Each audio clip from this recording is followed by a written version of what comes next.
When the robot can't reach, a ground rail is the obvious answer, but the rail only travels in one direction.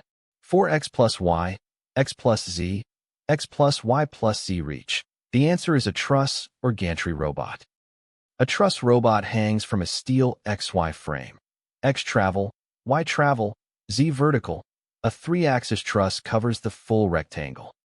A gantry is the heavier-duty version, wider span, higher payload, common in heavy machining bays. One gantry covers an entire CNC zone.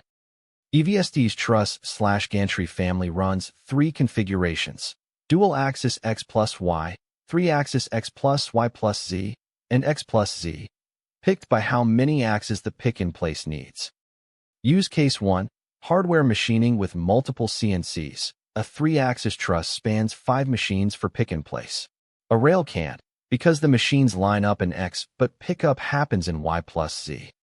Use case 2, lithium battery tray handling. Trays sit in multi-column, multi-row racks. A 3-axis truss indexes each tray. A rail can only handle one column. How to choose: multi-direction handling truss, straight-line travel rail, heavy-duty over-the-top gantry. 3 sentences settle the station.